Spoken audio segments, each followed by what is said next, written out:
Dreamcast. Ostatnia konsola Segi. Pomimo finansowej klapy, dziś uważana za najlepszą konsolę firmy.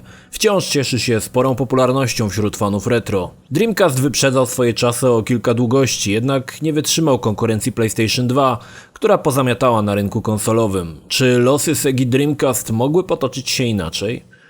Cóż, posłuchajcie. Rok 1996 nie wróżył dobrze Sedze. PlayStation od Sony pomimo debiutu zgarnęło większą część rynku domowych konsol. Popularność arcade'owych hitów portowanych na konsole Segi drastycznie malała. Nie było w tym nic dziwnego. Sony otworzyło się na deweloperów, dając im wolną rękę w kwestii produkowania gier.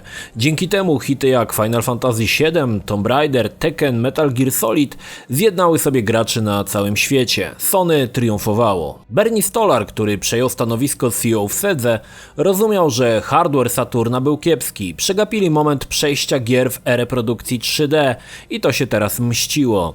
Konsola była trudna w programowaniu, przez co wielu deweloperów omijało ją szerokim łukiem, przystając do obozu Sony, gdzie zyski ze sprzedaży gier było o wiele bardziej obiecujące. Saturn nie miał mocy ani gier, aby przebić rosnącą popularność PlayStation. Stolar doskonale o tym wiedział i był jednym z niewielu, który walczył o zaprzestanie wsparcia Saturna. Dla fanów był to ogromny cios. Jednak ci nie wiedzieli, że Sega szykuje potężne uderzenie, które wkrótce nadejdzie. W 1997 roku z IBM przechodzi do Segi Tetsuo Yamamoto do pracy nad nową konsolą. Nie spodobało się to szefowi technicznemu Hideki Sato, który chciał, aby nowa konsola powstawała w siedzibie Segi w Japonii. Tak więc Tetsuo prowadził amerykański zespół, który pracował nad konsolą o nazwie kodowej Black Belt, która miała być wyposażona w układ Voodoo 2 od 3DFX, który swoją drogą wprowadził komputery osobiste w erę grafiki 3D, natomiast w Japonii pod dowództwem Hideki Sato powstawała konsola pod nazwą White Belt na bazie chipów graficznych PowerVR produkowanych przez NECA. Oba projekty szły pełną parą. Nie jest tajemnicą, że lepiej wyglądał produkt Amerykanów, gdzie do współpracy podłączali się najwięksi deweloperzy jak EA. Jednak o dziwo wygrał zespół z Japonii i konsola miała powstać we współpracy z NECiem. Jasnym jest, że 3DFX wpadł w szał i pozwał Segę za kłamstwo i wprowadzenie w błąd odnośnie wykorzystania technologii Voodoo. 3DFX wygrał sprawę i Sega była zmuszona zapłacić $10,5 miliona odszkodowania. Tutaj jest pierwsze gdyby. Czy konsola wyposażona w chip 3DFX poradziłaby sobie lepiej niż ta, która wyszła?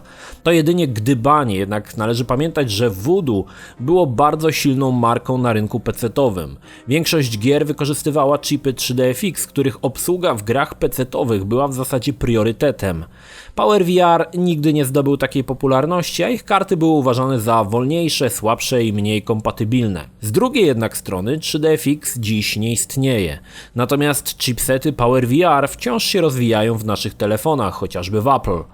Jedną z plotek jest też ta, jakoby w tamtym czasie jednak Voodoo okazało się słabsze od PowerVR oraz to, że konwersja gier z arcade'owej platformy Sega Model 3 byłaby niemożliwa na produkcie Amerykanów.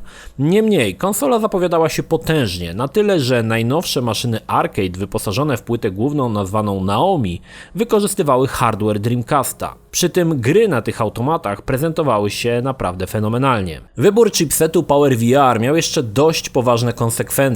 Ze wsparcia zrezygnowało EA, które produkowało najważniejsze i najbardziej znane gry sportowe. Powód był prosty. EA lokowało kapitał w akcjach 3DFX. Wobec tak nieczystej zagrywki Segi, EA nie chciało współpracy i doskonale zdawało sobie sprawę, że bez ich sztandarowych tytułów Dreamcast nie da rady sobie na rynku. Innego zdania jednak byli włodarze Segi i mieli na to plan. 7 września 1997 roku Sega zapowiedziała nadchodzącą konsolę o nazwie Katana wraz z informacją, że zespoły pracują nad 3 długo oczekiwanymi grami, wśród których był Virtua Fighter 3. Długo zwlekano z finalną nazwą konsoli. Powodem był smród po całej akcji z 3DFX-em, ale i Sega chciała przy okazji stworzyć autonomiczną markę, podobnie jak zrobiło Sony ze swoim PlayStation. W maju 1998 roku wreszcie ogłoszono oficjalną nazwę – Dreamcast. Nazwę, która została wybrana spośród 5000 różnych propozycji. Dreamcast miał otwierać 6. generację konsol. Problemem debiutanckich sprzętów kolejnych generacji jest bez wątpienia to, że twórcy muszą przewidzieć nadchodzące trendy na kilka lat w przód. a Dreamcast w pewnych aspektach poradził sobie aż za dobrze. Bernie Stolar wiedział, że przyszłość grania leży w rozgrywce online. Dreamcast miał być pierwszą konsolą, która miała mieć funkcję podłączenia do sieci od razu po wyjęciu z pudełka. Pomysł niezbyt spodobał się japońskiej części Segi, jednak Stolar miał poparcie swoich słów. Ogromna popularność Quake 3 Arena czy Unreal Tournament, które mówiły same za siebie. Nie tylko namówił Japończyków do wspierania gier online, ale i przeforsował projekt modemu, który miał być podłączany do każdej konsoli. Sega również uczyła się na błędach poprzednika. Dreamcast miał być tani w produkcji, jednak nadmierna chęć do cięcia kosztów sprawiła, że Sega popełniła pierwszy błąd. Zrezygnowano z implementacji czytników DVD, które w tamtym czasie były niezwykle drogie. Nie chciano oczywiście robić kroku w tył i instalować czytników CD-ROM, wobec czego Sega zaprezentowała nośnik GD-ROM wyprodukowany przez Yamaha. Były to płyty oparte na technologii CD, mogącej pomieścić do 1,2 GB danych. Miało to rozwiązać problem piractwa, gdyż nośnik miał nie być odczytywany przez czytniki CD i ze względu na ilość danych niemożliwy do skopiowania. No i był to też krok naprzód w kierunku bardziej pojemnych płyt. Dreamcast posiadał procesor taktowany zegarem o prędkości 200 MHz. Na pokładzie znalazło się 16 MB pamięci RAM. Najciekawszym był procesor graficzny posiadający własne 8 MB RAMu i mogący wyświetlić obraz w rozdzielczości 640x480 lub w 320x240 z przeplotem. Był oczywiście wspomniany wcześniej modem o prędkości 56 kilobitów. Dla potrzeb systemu Microsoft zaprojektował własną wersję Windows CE. Jednak twórcy mogli wybrać, czy chcą korzystać z tego systemu, czy z systemu operacyjnego zaprojektowanego przez Segę. I w większości wybierali jednak to drugie wyjście. Konsola miała kilka ciekawych rozwiązań, które nie były kontynuowane w dalszych latach przez żadnego z twórców sprzętu. Dreamcast wciąż zapisywał dane na karcie pamięci. Specjalna memorka nazwana VMU, Visual Memory Unit, była wkładana do pada. Jednak ciekawe w niej było to, że ona sama była mini konsolą. Posiadała własny wyświetlacz o rozdzielczości 48x32 piksele, jak i przyciski A, B oraz krzyżak. Po uruchomieniu niektórych gier, gdy była wetknięta w pada, pokazywała tytuł gry, a czasem ważne informacje jak ilość energii czy nabojów. Po wyjęciu stanowiła autonomiczną konsolę napędzaną 2 bateriami. VMU posiadała też własne minigry bazujące na dużych tytułach. I tak w Sonic Adventures mieliśmy możliwość opieki nad stworkiem zwanym Chao. Gra była w dużej mierze oparta na popularnych Tamagotchi. Na przykład w Sega GT mieliśmy możliwość pograć w proste wyścigi w stylu 8-bitowego Spy Huntera, a przykładowo w Quake 3 Arena był zakodowany mini labirynt. Ciekawym jest fakt, że karty pamięci można było razem połączyć i tak przegrywać stany gry, jak i na przykład w Sonic Adventure łączyć w pary stworki Chao. Niewątpliwie było to niezwykle nowatorskie i świeże podejście do tematu kart pamięci. Pad Dreamcasta też prezentował się nieźle. Choć był duży, kontroler posiadał 2 wejścia na karty pamięci, co później podobnie wykorzysta pierwszy Xbox. Warto wspomnieć, że nie posiadał wibracji. Tą dokupywało się osobno w postaci tzw. jump packa. Wczepiało się go w jeden z portów na memorki. Z racji, że urządzenie można było w dowolnej chwili wyjąć, znalazło one zastosowanie także np. w light gunie, gdzie bez problemu można było podpiąć jump packa i cieszyć się wibracją. Sega zadbała też o dostarczenie graczom kontrolerów w innych kolorach i wybór był naprawdę szeroki. Od takich dedykowanych jednej grze, np. Sonic Adventures, poprzez półprzezroczyste w kilkunastu kolorach, kończąc np. na wykończeniach Moro czy imitujących lamparcią skórę. Przed premierą Sega rozpoczęła kampanię promocyjną o nazwie It's Thinking, w którą wpompowano $100 milionów. Pierwsze spoty były dość enigmatyczne, skupiające się głównie na charakterystycznym wirze będącym logo Dreamcasta. Firma była dobrze przygotowana do targetowania odbiorców, nawiązali współpracę z MTV i Pepsi. Premiera konsoli była zapowiedziana na 9 września 1999 roku i sama konsola odbiła się szerokim echem, zaliczając nawet gościnne występy w serii South Park. Start był niezły, zainteresowanie sprzętem było duże, a konsole w preorderach schodziły jak ciepłe bułeczki. Niestety Segę prześladował pech. NEC odpowiedzialny za PowerVR nie był w stanie wyprodukować odpowiedniej liczby chipsetów. Sega musiała wykonać ruch i zmniejszyła ilość konsol na starcie z 500 000 do 150 000.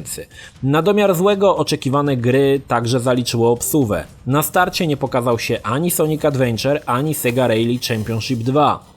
27 listopada 1998 roku konsola zadebiutowała na rynku japońskim, sprzedając w przeciągu dnia 150 000 sztuk.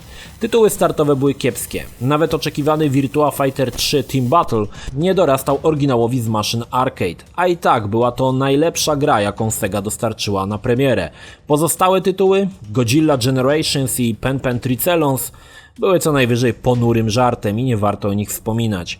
Całe szczęście w niecały miesiąc po premierze konsoli pojawił się wreszcie Sonic Adventure, który podreperował trochę wizerunek Segi. Pomimo to fani jak i deweloperzy third party, pozostawieni sami sobie po odcięciu Saturna, nadal byli sceptyczni, co przekładało się na sprzedaż konsol. Pomoc nadeszła z dość niespodziewanej strony za sprawą gry Seaman.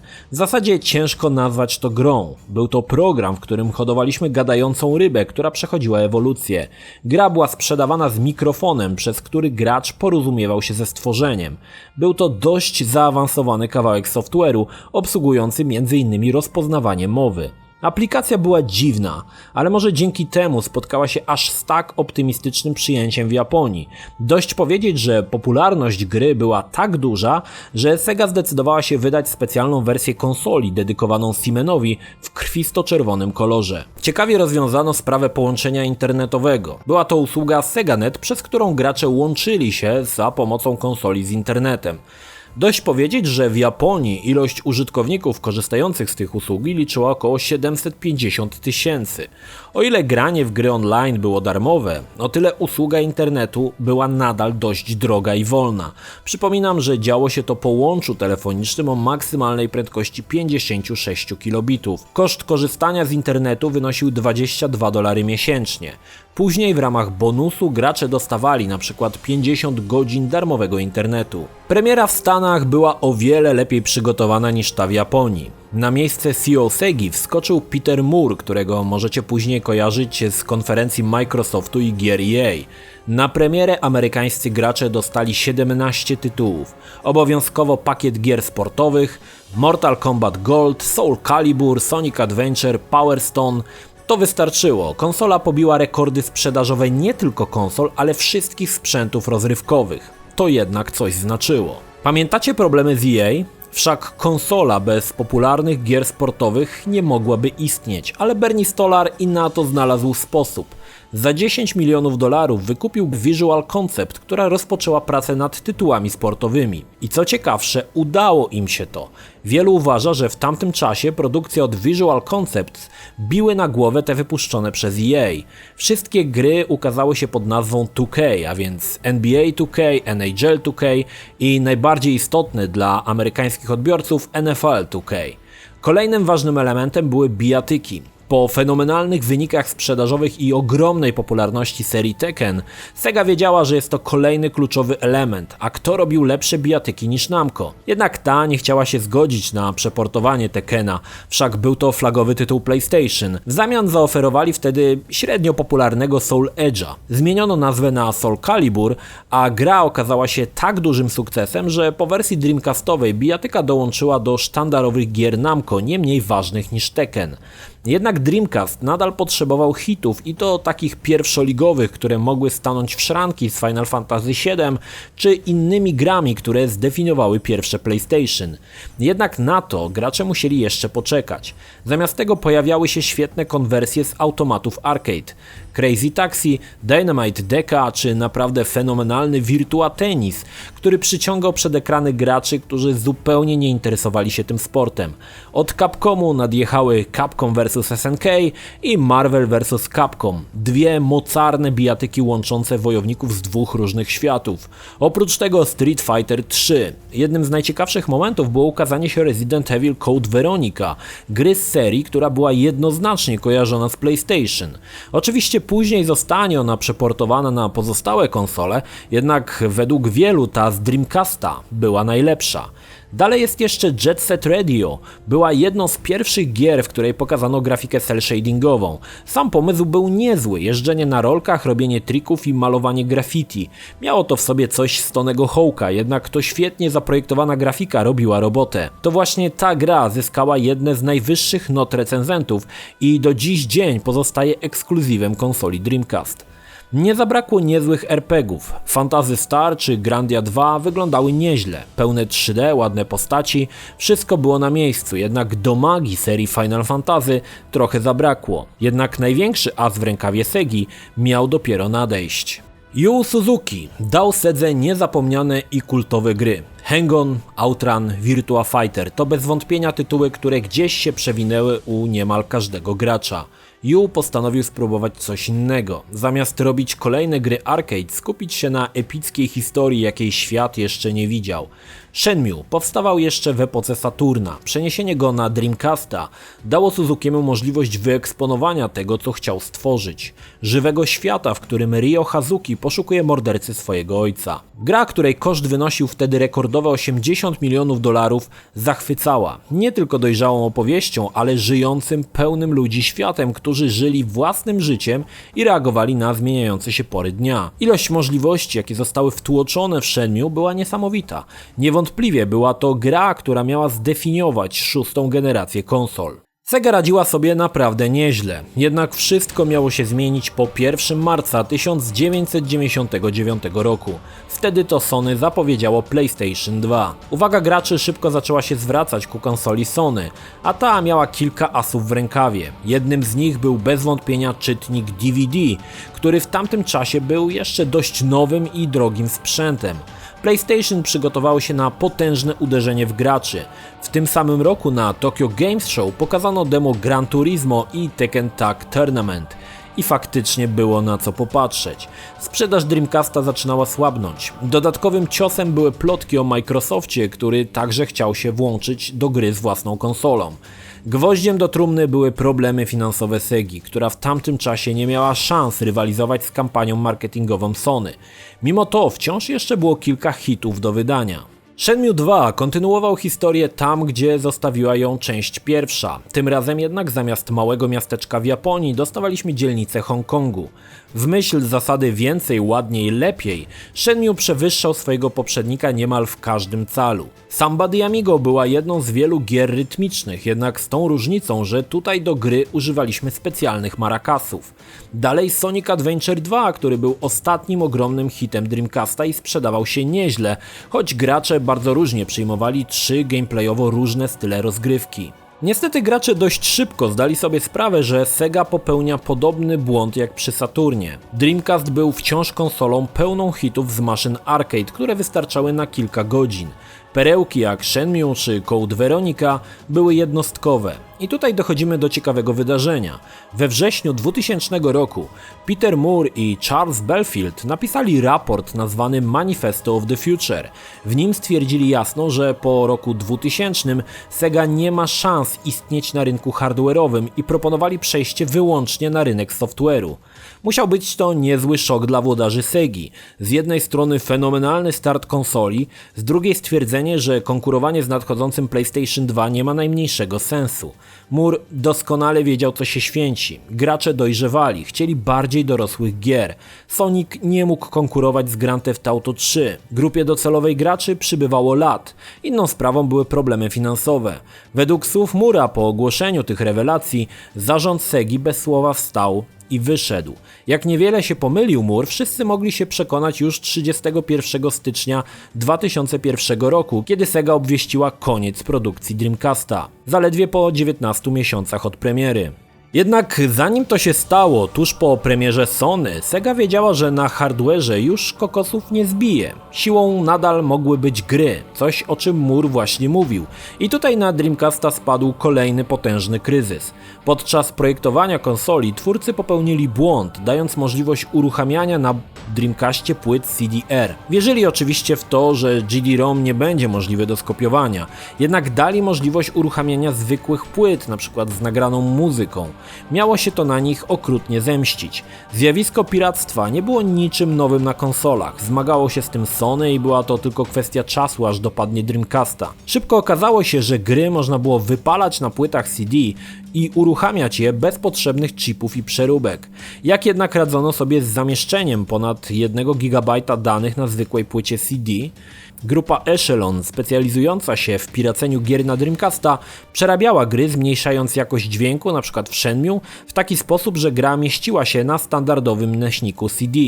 Był to moment, w którym gracze przestali kupować gry, a zaczęli je pobierać z internetu. Cegiełkę dołożył niejaki Gary Lake, choć nie jest to do końca potwierdzona tożsamość. Otóż postanowił on skontaktować się z grupą Echelon. Jako że pracował wtedy nad składanką Sega Smash Pack, kompilacją klasycznych gier Segi na Dreamcasta, zamieścił na płycie plik tekstowy o nazwie Echelon TXT, którym wyjaśniał, jak działa emulator Genesisa. Plik był podpisany imieniem Gary. Grupa Echelon podchwyciła temat i scena homebrew z emulatorami ruszyła pełną parą. Jeśli autorem tekstu był faktycznie Gary Lake, no to warto wspomnieć, że nadal on działa w branży, a jego nazwisko przewija się w wielu hitowych produkcjach. Jednak czy faktycznie to był on, tego pewnie nigdy się nie dowiemy. Żywot Dreamcasta trwał 19 miesięcy i były to całkiem udane miesiące. Konsola doczekała się wielu świetnych produkcji. Sedze bez wątpienia udało się wyjść przed szereg, jednak mam wrażenie, że za daleko. Przeliczyli się z rozwojem rynku i usług sieciowych. Będąc pierwszym przedstawicielem szóstej generacji, nie mogli sobie pozwolić na umieszczenie napędu DVD, co także zniechęciło późniejszych kupców. Morderczy budżet kampanii marketingowej przynosił skutek do momentu wejścia kolejnego silnego gracza. Sega nie miała szans z nim konkurować. Dziś ciężko sobie wyobrazić, by Sega miała wrócić do gry na rynku hardware'owym, choć świetnie sobie radzi przy tym, co robi najlepiej. Przy grach, co pokazuje tylko, że jednak Peter Moore miał rację.